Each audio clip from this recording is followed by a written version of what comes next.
खाटू श्याम को भगवान श्री कृष्ण के कलयुगी अवतार के रूप में जाना जाता है। ऐसा कहे जाने के पीछे एक पौराणिक कथा हाथ है। राजस्थान के सीकर जिले में इनका भव्य मंदिर स्थित, जहां हर साल बड़ी संख्या में श्रद्धालु आते हैं। लोगों का विश्वास है कि बाबा श्याम सभी की मुरादें पूर्ण करते हैं और रंग को भी राजा बना सकते हैं। Hello guys, welcome to my vlog. आज हम बात करने वाले हैं हमारे खाटू श्याम जी के बारे में। तो आइए जानते हैं खाटू श्याम जी के बारे में। कौन है बाबा खाटू श्याम? बाबा खाटू श्याम का संबंध महाभारत काल से माना जाता है। यह पांडुपुत्र भीम के पौत्र थे।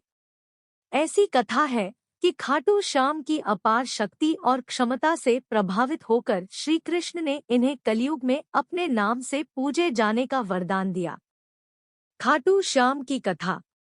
लाक्षागृह की घटना में प्राण बचाकर वन वन भटकते पांडवों की मुलाकात हिडिंबा नाम की राक्षसी से हुआ। यह भीम को पति रूप में प्राप्त करना चाहती थी। माता कुंती की आज्ञा से भीम और हिडिंबा का विवाह हुआ, जिससे घटोत्कच का जन्म हुआ। घटोत्कच का पुत्र हुआ बर्बरीक, जो अपने पिता से भी शक्तिशाली और मायावी था।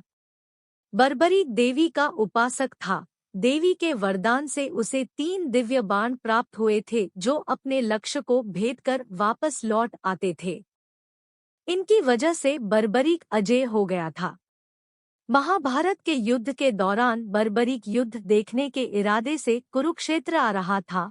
श्री कृष्ण जानते थे कि अगर बर्बरीक युद्ध में शामिल हुआ तो परिणाम पांडवों के विरुद्ध होगा। बर्बरीक को रोकने के लिए श्री कृष्ण गरीब ब्राह्मण बनकर बर्बरीक के सामने आए।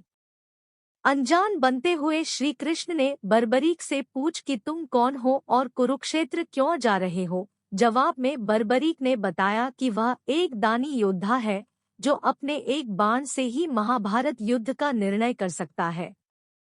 श्री कृष्ण ने उसकी परीक्षा लेनी चाहिए, तो उसने एक बाण चलाया, जिससे पीपल के पेड़ के सारे पत्तों में छेद हो गया। एक पत्ता श्री कृष्ण के पैर के नीचे था, इसलिए बाण पैर के ऊपर ठहर गया। श्री कृष्ण बर्बरीक की क्षमता से हैरान थे और किसी भी तरह से उसे युद्ध में भाग लेने से रोकना चाहते थे। इसके लिए श्री कृष्ण ने बर्बरीक से कहा कि तुम तो बड़े पराक्रमी हो, मुझ गरीब को कुछ दान नहीं दोगे। बर्बरीक ने जब दान मांगने के लिए कहा तो श्री कृष्ण ने बर्बरीक से उसका शीश मांग लिया। बर्बरीक समझ गया कि यह ब्राह्मण नहीं कोई और है और वास्तविक परिचय देने के लिए कहा। श्री कृष्ण ने अपना वास्तविक परिचय दिया तो बर्बरीक ने खुशी खुशी शीश दान देना स्वीकार कर लिया। रात भर भजन पूजन कर फाल्गुन शुक्ल द्वादशी को स्नान पूजा करके बर्बरीक ने अपने हाथ से अपना शीश श्री कृष्ण को दान कर दिया। शीश दान से पहले बर्बरीक ने श्री कृष्ण से युद्ध देखने की इच्छा जताई थी, इसलिए श्री कृष्ण ने बर्बरीक के कटे शीश को युद्ध अवलोकन के लिए एक ऊंचे स्थान पर स्थापित कर दिया। युद्ध में विजय श्री प्राप्त होने पर पांडव विजय का श्रेय लेने हेतु वाद विवाद कर रहे थे। तब श्री कृष्ण ने कहा कि इसका निर्णय बर्बरीक का शीश कर सकता है। बर्बरीक के शीश ने बताया कि युद्ध में श्री कृष्ण का सुदर्शन चक्र चल रहा था, जिससे कटे हुए वृक्ष की तरह योद्धा रणभूमि में गिर रहे थे। द्रौपदी महाकाली के रूप में रक्तपान कर रही थी। श्री कृष्ण ने प्रसन्न होकर बर्बरीक के उस कटे सिर को वरदान दिया कि कलयुग में तुम मेरे श्याम नाम से पूजित होगे। तुम्हारे स्मरण मात्र से ही भक्तों का कल्याण होगा और धर्म, अर्थ, काम, मोक्ष की प्राप्ति होगी। स्वप्न दर्शनोपरांत बाबा श्याम खाटू धाम में स्थित श्याम कुंड से प्रकट हुए थे।